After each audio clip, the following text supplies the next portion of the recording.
Yep, there we go. All right. Hi, I'm Martijn Schuemie. I was supposed to give this talk together with David Madigan, who would actually do the first part of the talk, but unfortunately David had other obligations that he could not get away from, which found him in New Orleans today instead of here. So you're stuck with me. But I hope to do a decent job of presenting David's part of it. All right, so we're talking here about establishing scientific best practices. So if we're going to use evidence for decision-making, any decision-making, especially regulatory decision-making, we want that evidence to be good, to be reliable. And the way that we get reliable evidence is by following scientific best practices. But what are those best practices? And I know that there are others out there in the field that have voiced their opinions on this subject. There's actually been a set of best practices that has slowly been evolving within OHDSI. And I would like to take this opportunity to go over those best practices that we'd like to propose. So we've come up with three high-level themes for best practices. The first is transparency. So others should be able to reproduce what it is that you did in your analysis in every possible detail. You should hide no details, and you should not be ambiguous in any sense. Probably related to that, you should pre-specify what you're going to estimate and how. And the main reason why we want you to pre-specify that is we don't want you to then, once you've executed your analysis and see the result, go back and modify the analysis just because maybe you don't like the analysis, because that's what we call phishing expeditions or p-hacking. You should really only do your analysis once, run it only once, and whatever comes out there, that's your answer, not go back and modify it after the fact. And thirdly, there is an idea that you should validate your analysis. You should have evidence that your analysis does what you say it does, and that what it does is actually the right way to answer the question. But first, I want to talk about these first 2 points, transparency and pre-specification. Because I think we all agree with this first part of what I'm about to say, which is once you've defined your research question, the idea is that you should then write down what you're going to do in a protocol. And this protocol should be a full human-readable description of what you're going to do. And like I said, I think we all agree on that. But I don't think that this is enough. What I've seen happen over and over again across the world in highly respected research groups is that people do this. They create a protocol, and then they do their analysis the way that they said in the protocol, and then they get a result, and they look at the result, and it's like, oh, something went wrong. That's not the thing that I was expecting to see. Let me go back. And then we go back, we look at our analysis, and maybe see, oh, there's a bug in our code that should have been a comma, not a period, or we realize that there was some sort of a confounding with some covariate that we forgot to include our analysis, and we modify our analysis that way, and then we run the analysis again, and we come to another result, and now we say, oh yeah, that's what I was expecting, that's good. But in doing so, even though we had the best intentions, we actually did p-hacking. So there was no malignant intent here, but by going back in our analysis and modifying just because we didn't see the result that we were expecting, we actually invalidated our result. We were producing bad evidence that way. And so the way around that, the way that we recommend to doing that in OHDSI is while you're writing this protocol, while you create that specification, simultaneously you also implement your study in a study package. And so on the one hand, you will end up with a protocol, which is a human-readable document where you try to be very precise and very unambiguous. And at the same time, you will generate this study package, which is computer-readable code. That's actually even less ambiguous because you can't be ambiguous in a computer program. Anything you say there, that has to be, computers don't understand ambiguity. They just interpret the thing one way and not in any other way. And so one advantage of this approach is not only, well, one of the advantages is that you're being very, very specific. Like I said, there's no ambiguity anymore once you've written it down as a computer program. But that is not the biggest benefit. The biggest benefit that we see is that, well, once you have that code, you can run the diagnostics that you may have defined in your study. And we take this actually pretty far. If we, for example, want to do a study where we do a comparative cohort analysis using propensity scores, well, we already create our cohorts. We already compute our propensity scores. We already match on those propensity scores, and then we can actually evaluate whether we achieve balance on all the covariates that we've observed. Mind you, we do all that without ever looking at the outcome of interest. And so it's fair game, it's not p-hacking. We're just looking at our diagnostics and seeing whether we're passing them with the design that we specified. Another example of a diagnostic, as you've heard me mention time and time again, is we like to include negative and positive controls. So these are exposure outcome pairs where we already know what the answer is, and so we can apply our study package to see whether we actually produce the estimates that are in line with that truth that we know to be true. And it's totally fair game if we do that and we observe some problem to then go back to the drawing board and say, well, what went wrong here, and fix it. And so we will find maybe errors in our programming. We may find things that we didn't adjust for correctly. Maybe our whole design was just a bad idea to begin with. Maybe we defined a comparator that just didn't make any sense in hindsight. But we all found that out before we ever looked at the real outcome. And so I actually believe that these diagnostics that we produce in this way should be part of the protocol. So the protocol should not only describe what we're going to do to answer the question, but also provide the evidence that, yes, this is actually the right way to answer this question. So only after we've iterated through this far enough that we actually pass all our study diagnostics and we're actually confident that our study will give the right answer, do we proceed and actually register the protocol in the study package. And so we now publicly declare that this is what we're going to do and how we're going to answer this question. And so in Odyssey, we rely on our GitHub repository where we actually publish the open source code of our study package for anybody to see and reproduce. Then it's time to actually execute the study and look at the results. And by this point, of course, the execution of the study is just a very tiny step because we did almost everything else. And actually the way that we implemented it's in fact unblinding ourselves to a statistic that had already been computed, but we just didn't allow ourselves to look at before that. All right, so this last point I brought up, validate your analysis. So the current status quo is that if you read a paper, you should take on faith that what's written in the paper that the authors did is actually what really happened. That they didn't make any mistake in it and that they really truly followed to the letter what they defined in their protocol. And you should also take on faith that the approach that they took to answer this question is the right approach to do it. And so even though I have a lot of faith in my fellow human beings, I would argue that's not science. Science would have us actually provide evidence that what we're doing is what we specified we would do, and that what we're doing is actually how we're supposed to answer this question. So talking about this idea of study validity, and in Odyssey we've come up with this concept of evidence quality, this holistic notion of, well, how good is the evidence that we're generating. We can break that up into 4 components. First, there's data quality. So are the data of sufficient quality for our research purposes? And as Harlan already alluded to, well, the data quality is never going to be 100% perfect. What was it George said? Sorry, I forgot. But there's more to it than that. Just having good, sure, if you have bad data, you're not going to generate good evidence, rubbish in, rubbish out. But having imperfect data, you can still generate good evidence. Clinical validity, to what extent does the analysis conducted match the clinical intention? I'll go into a little bit more detail later on.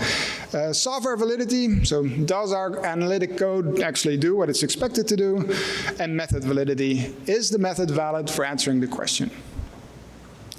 So that first topic, data quality, are the data of sufficient quality for our research purposes? I will be brief about that because Andrew and Claire already talked about that at length, and they showed the amazing new data quality dashboard. which we recommend that you use as best practice for considering data quality. And of course, all of this has yet to be published, but it's all heavily based on the work by Michael Kahn, who created this terminology and framework for thinking about data quality. Clinical validity. To what extent does the analysis conducted match the clinical intention? That's a very, very vague sentence, so let me give you a very concrete example. Imagine we want to do a study, and in this study we want to answer the question, do ACE inhibitors cause angioedema? It could very well be that even with having perfect data and perfect software and whatnot, what we ended up is not answering that question, but we accidentally answered the question, do ACE inhibitors cause suspicion of angioedema? Maybe we just defined our outcome as occurrence of an angioedema code, and the code just occurs more often because people become suspicious of angioedema when you're on ACE inhibitors. So even though we may have a perfectly valid answer for that second question, it's not the thing we sought out to answer. What we really need is the answer to the first question. And so how do we make sure that that's the case, that we answer the first question? And so as you probably already see from this example, this is mostly talking about the validity of the cohorts that we use in our study. In this case, the outcome cohort. Was it well defined? Was it a valid cohort definition? And so going back to that question of clinical validity, the way that we can answer this question, the traditional way of doing that is using chart review, where we maybe go back to the clinical charts and see whether or not people we think have the outcome actually have the outcome. And we may even reach out to the physicians to ask whether they believe that that's the case. But the problem with chart review is that it's pretty labor intensive and pretty expensive. It's also hard to do across a network of databases, because basically in every database you would need to do it again. And also because it's so much work, we typically just do chart review within the group of people that we have identified as having the outcome. And because of that, we actually can only compute one metric, which is the positive predictive value, which is an important metric, but I would argue not actually the most important one. I would like to know differential sensitivity, for example, but that's certainly not something that we can estimate with a typical chart review. So in OHDSI, we've come up with this different approach that we're now starting to use, which is called v-evaluator. I'd like to very briefly walk you through what this approach is. Given one or several cohort definitions that we'd like to evaluate, the first step that we take in v-evaluator is defining two new cohorts. One is called the XSpec, or extremely specific cohort. So this is a cohort definition where we're trying to find everybody of which we're certain has the outcome. And so, for example, we're interested in acute myocardial infarction. We may define our XSpec cohort as people that have 5 codes of myocardial infarction in a short period of time in their record. So we're sure that those people have it. Probably missing a lot of other people that also have it, but that's not our interest. We want to create a very specific cohort. The opposite is the XSense cohort, or extremely sensitive cohort definition, where we do the opposite, where we're trying to find anybody that may have the outcome, so we're just sure not to miss anybody. Reasons why we create those two cohorts is we really want to create a labeled set. 2 parts. One is people that we're pretty sure have the outcome, almost 100% sure, and using basically the inverse of that XSense cohort, a group of people that we're pretty sure don't have the outcome of interest. And so using those two label sets, we can then train a prediction model. So we use the patient-level prediction package for that, and then we can apply this model to a very large sample of the data. And what that does for us is it provides a probability for every person in that large sample of whether or not they have the outcome of interest. So this is not a binary classification, so there's not this one has it and this one doesn't. It's this has a 90% probability and this person has a 10% probability. But that is actually exactly what we need to compute metrics, the metrics that we're really interested in. So if we compare this probabilistic gold standard to our cohort definition that we wanted to evaluate, we can compute positive predictive value, but also sensitivity and specificity. And so all of this is described in far more detail in the paper that was recently published in the Journal of Biomedical Informatics. All right, next up, software validity. So does the software do what it is expected to do? And so it's important to point out here that in OHDSI, this idea of software, the study package actually is a script, a pipeline, if you will, starting at the data in the common data model, all the way up to the result, the estimates, the tables, the figures that go into the paper. So that whole process, we believe, should be an automated process. It should be a single program that takes you from A to Z, and thereby being completely specified, completely transparent, and completely reproducible. So that study package, actually, we could break it down into two components, because we built such a study package using pre-existing components. We have our OHDSI standardized tools. For example, we have a large set of R packages that you can use in your study package. And so these are the building blocks that you use to create the package, and then whatever you construct with those building blocks, the study package itself is another component that we would like to validate. And there are actually the reason why I'm making this distinction is there are actually two different ways of looking at validity that we prefer to use for these two components. For the building blocks, we heavily rely on unit tests and simulations, and so the notion of a unit test was already briefly explained by Andrew, but I'm going to do it again. So a unit test is just a small automated test of a piece of functionality. And so an example here of a unit test that we have is we have this toy, we create this very small toy set of propensity score data. And then we run our propensity score matching function on this toy data. And because it's such a simple set, we know already what the answer should be. And so we can check whether or not this function actually produces the result that we want. And so that's just one test. And we have large batteries of these tests, fully automated. And because they're automated, we can execute them every time a change is made to the software. So as the software is evolving over time, we can be assured that it's still doing exactly what we want it to do. For more complicated parts of the software, we use simulation, so we can generate simulated data under a specific model, and then we can check whether or not our software actually is able to infer the model that was used to generate the data. Now, when we talk about the study package, when we configure these blocks, because the study package is something you only run once, it's actually not helpful to use these unit tests and simulations very often. Instead, we usually rely on code review, where there's one person writing the study package and then the other one has to review, or QC as we call it, quality control the package. Another approach would be double coding, where you have two people separately implementing the study package, and then you can check whether or not it gives the same result, which is not a practice we use very often, but it's certainly a valid way to do it. So last but not least, we have method validity. So is the method valid for answering this question? So before I go into this question, one important requirement for answering this question is that you actually have a method that you can validate. And so I would argue if the method is an expert sits down for a given question and comes up with some variables to include in some model, that's not really a method that you can reproduce, because the next expert you ask will come up with different variables and a different model.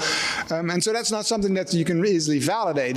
And so one method I'd like to highlight here is our approach to large-scale propensity models, where instead of hand-picking covariates, we typically create a large set of covariates, somewhere between 10,000 and 100,000 variables. These are the same no matter what the exposures and outcomes we're looking at. We then fit a propensity model using a large-scale regularized regression, or a LaSSU. We match or stratify on this propensity score, and then we check whether we achieve balance after matching or stratification. So this approach, you can keep on running, and every time it will give the same result, and you can validate whether that is a valid approach. And so this approach has been described in several papers, but I'd like to highlight two of them. One led by Rachel Weinstein, where we actually compared this approach of large-scale propensity models to a manual selection of covariates. And what's interesting there is that we showed that not only does the automated approach include and balance on a lot of variables that the manual approach doesn't adjust for and doesn't achieve balance for.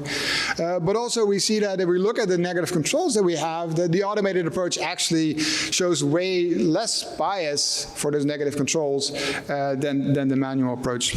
Another paper led by Yuxi Chan compared our approach to the high-dimensional propensity score, often used by the FDA, and showed that our approach has superior performance in several dimensions. So going back to this question, is the method valid for answering this question? Well, there are several ways in which we can answer this question that are complementary. So first of all, we have usually a set of study diagnostics depending on what our design is. So if our design is a comparative cohort analysis, we can first of all look at the propensity score distribution and see whether or not they overlap sufficiently, so telling us that we have a good comparator. And once we do our matching or stratification of the propensity score, we can check whether we actually achieve balance on those covariates. As mentioned before, we can include negative and positive controls and make sure that our analysis actually produces results in line with known truth. As I'm showing you here, I'm showing you every dot here is a negative or positive control, and we're showing actually pretty good coverage of the 95% confidence interval, but we have actually developed methods inside of OHDSI called empirical calibration, where we can then use this information to make sure that some of our statistics actually have nominal operating characteristics, so that 95% of the time truth is within the 95% confidence interval, and we reject the null when the null is true only 5% of the time when the p-value is below 0.05. And so we have several papers on this topic, but I recommend also reading this one in PNAS. And last but not least, we can look at between database heterogeneity. If we run our study on a set of databases and then we observe that some databases are very different from other databases, that should give us pause and raises concerns that actually there might be some bias that's database specific that we're not adjusting for. And that should really have us scratch our head and think, well, what's going wrong here? Unfortunately, the opposite is not true. So if you do see that you're getting the same result in every database, that doesn't mean that you're unbiased, because it's actually not unlikely that there is some bias that you didn't adjust for that's the same across databases. If you have some confounding by indication, well, it's likely that that same confounding by indication exists in other databases as well. But certainly the opposite, so observing heterogeneity is cause for concern. And so we've described this notion in this paper a while back. So, trying to summarize what I just said, we basically have this checklist of best practices that we propose and recommend people follow. First of all, you should fully pre-specify your study, both in the form of a protocol, but also in the form of a study package. And you should only finalize both once you pass all study diagnostics. Then it must be posted publicly before you actually start to look at the results. At the same time, you should establish data quality. For example, using the fabulous data quality dashboard and other checks. You should establish clinical validity. For example, using fee evaluator. Establish software validity by using the OHDSI standardized tools and by using code review or double coding for the study-specific parts of your analysis. You should establish method validity, for example, by considering the study diagnostics, using negative and positive controls, and by executing your analysis on multiple databases. So this is what we recommend, but I also realized this is a pretty tall order. Running the data quality dashboard is probably the easiest part, but running fee evaluator is not easy. Running a study on not just your outcome of interest, but maybe hundreds of negative and positive controls, that's pretty hard work. So with that, I get to my second part of the talk. How can you follow these best practices? How can you do all the things that I just said I think you should do? Where can you learn how to implement these best practices? And actually, that's pretty easy. You can go to our OHDSI website. There's some information there. You can go to our wiki. There's more information there. You You can go to the forums, and George just mentioned there are 18,000 posts on the forum, and some of them actually hold very important information for you. You should read all of those. You should go to our GitHub with its 150 repositories, and some of those repositories have wikis in them as well. Some of them have manuals, like the Code Method Vignette is a lengthy document that you should definitely read, and then there's separately from that Odyssey, Athena, and Atlas. Okay, so maybe I have to admit there is actually a lot out there. This is the Odyssey community. We do like to share, and pretty much any thought that anybody's ever had is out there for you to read, but it's just not in one place. It's hard to process all that. And so we realized that that is a problem, that what we need is a central knowledge repository. And I was actually surprised to hear that apparently almost half of the people here are new to Odyssey. Oh, if you're new to Odyssey, where do you start? like I said, 18,000 posts on the forum, that's a lot to read. So we need something where everybody that's new can go to explore all the breadth and depth of Odyssey. But also people already long in Odyssey probably don't know everything, so we need a place for them to go to as well.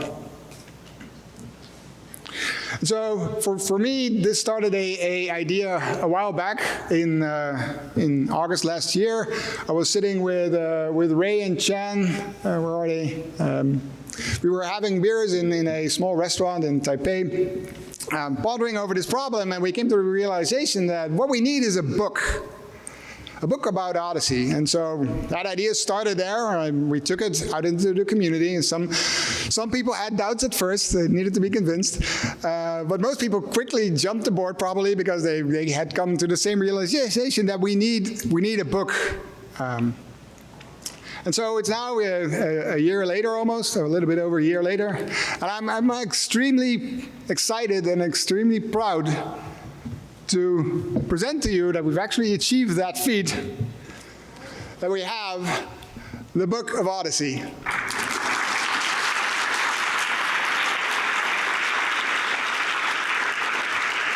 And so I hold here a physical copy of the book.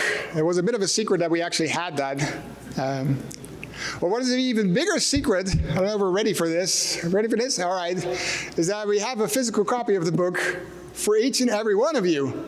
So in the back of the room, please stay in your seats. During the break, you can go to the back of the room, and for everybody at the conference, we have a copy that you can take home. All right, let me also have some copies over here. Let me. Don't steal those. All right, so let me tell you about the Book of Odyssey. And what's in this book? What's the content? Well, so we divided the book into 5 parts. The first part is on the Odyssey community. So this talks about the Odyssey community, who is in the Odyssey community, what are our mission, vision, and values, as George already alluded to. But also, what is the history of Odyssey, and what do people do in Odyssey?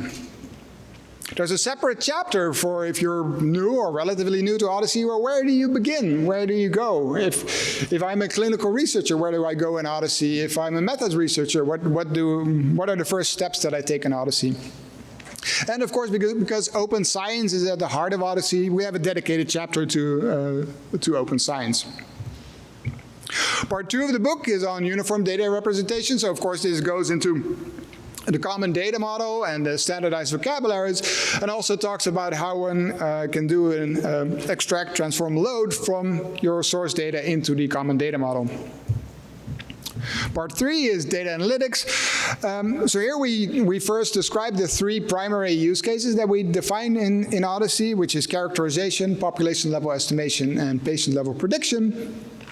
And then goes into the tools that we have available for those use cases, how you can define cohorts, and then actually goes into each one of these use cases in details. And the idea here is that it's not just a theoretical description of what those use cases are, but you're actually taken quite deeply into the practice of how do you do this yourself. So it comes with screenshots of Atlas and R code that you can then see on how to do this yourself. And actually at the back of these chapters there are even exercises where you can try it yourself on your own laptop. We have a part of the book that's dedicated to this notion of evidence quality that I mentioned earlier, and breaking it up into data quality, clinical validity, software validity, and method validity. And we actually were able to squeeze into the data quality chapter a description of how you can run the data quality dashboard that Claire just presented. So that was a last-minute effort. The last part of the book is on OHDSI studies. So there's one chapter called Study Steps that's specifically on if I want to do a study, and then with the idea that you're going to do this within your own organization, what are the steps that I take to perform this on my own data? And then a separate chapter on, well, if I want to take this study and now run it across the OHDSI research network, what extra requirements does that pose on my analysis, and how do I meet those requirements? So going back to that checklist that I presented earlier, let's just walk through that with an example of, suppose I want to do a population level estimation study. Well, the first step in the checklist is fully pre-specify your study. Well, you could probably define your cohort, so you could go to that chapter. You probably need to read the population level estimation chapter on the designs that are available to you and the ways to implement that. And then you may need to read study steps and the OHDSI network research chapter to help you on your way with defining your study. The data quality has its own dedicated chapter, and as I mentioned, describes how you use the data quality dashboard. Clinical validity has its own chapter going into fee evaluator, but of course probably you also need to read up on how you define your cohorts. Software validity has its own chapter, method validity has its own chapter, but part of it in this case will also be discussed in population level estimation. So just trying to say, the best practices that we presented, you should be able to achieve them with what you read in the book. So the book is available in different formats. So this is the paperback version. So you're getting it for free, but it's also available from Amazon. So you can go to Amazon.com, and if you're in the US, but also anywhere else in the world, you can go to Amazon and just order it. So we put it up there at cost price, which is $11, I think. If you're Dutch like me and you don't want to spend $11, then there's also an option for free version on book.ohdsi.org. So there's an HTML version for you to read in your browser. There's an EPUB version that you can read in your e-reader when you're on the plane or something. And there's even a PDF version there, so you could print the book yourself if you wanted to. So how did we write this book? Well, we wrote it OHDSI style, of course. But what does that mean? Well, I'd say two things. Well, first of all, it wasn't, of course, the work of just one or two persons sitting in a room. It was a community effort. And second, it had to be written using a completely open and transparent process. So let's go to that first requirement, a community effort. So yeah, it truly takes a village, not only to raise a child, but also to write a book. And so I'm showing you here, David and I were the book leads, we're the benevolent dictators, trying to steer everybody. We had chapter leads, so these were people that volunteered to take responsibility for one or more chapters and actually carried it over the finish line. But there were many other people that also contributed in one way or the other, either by writing pieces of the book or reviewing it or anything else. And so I actually would like to ask everybody that has contributed to the Book of OHDSI to get up, stand up, and I do, yeah, and a big round of applause, yes.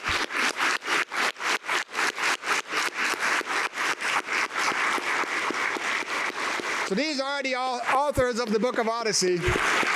Very good. And I do apologize if I may have missed somebody on the slide. That was not intentional, but I hope you got up anyway. Anyway, so it was truly a community effort, and as I now go back and just browse through the book, I find a lot of enjoyment just in seeing, oh yeah, that's the part that Claire wrote, and that's the part that Patrick delivered to me way too late, and So it really is the product of the entire community, which I have to say I'm really, really proud in this achievement that we have here. I also definitely have to mention the Document-a-thon in Cleveland. So we came together at Case Western Reserve University for 2 days.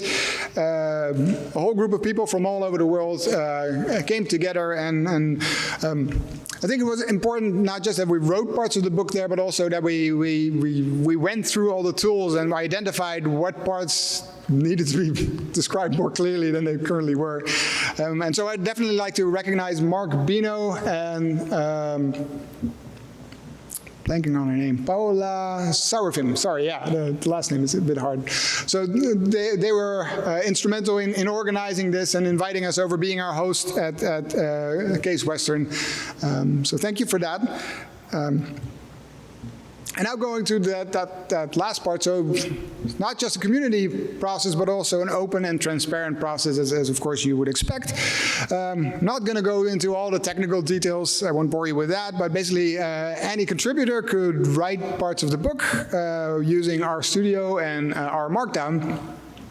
And then she or he could push that to an open source GitHub repository. And so the nice thing about using GitHub for that is that makes the whole thing transparent, and that you can see all the commits. So every piece of the book, you can actually see who wrote that when. Of course, there was some review, like I said, David and I were the benevolent dictators, but I don't think we actually ever rejected anything. And so people could contribute this way and have that be part of the book. And because we're using GitHub, we managed to attach to that an automated process through a system known as Travis Continuous Integration, where through Bookdown, anytime somebody pushed something to this repository, it automatically triggered a rebuild of the book. So the HTML, the EPUB, and the PDF were automatically regenerated. So if you had been paying attention, you could actually already see the book grow over time in the past year. As people were adding to it. So the Book of OHDSI is, we have a first edition here, but it's by no means static. So we worked hard the past year to get to this point, and we've basically just stamped it and said, this is the first edition. And that's what went to Amazon, and that's what we have printed here. But OHDSI is not static, and so neither is the Book of OHDSI. So the online version will continue to evolve, and actually already there have been some commits to the repository and changes. You can actually look those up, or we fixed typos that are still in the printed version, of course. And so as this version continues to evolve, at some point in the future, and currently we're thinking right about the time of the next US symposium, we will just basically stamp it and say, that's the second edition. And that will go to Amazon and will be available. And of course, hopefully it will continue on there from there. Just to say that this is just the beginning, this is not the end. And so with that, I'd like to thank you, and don't forget your free copy. Thanks.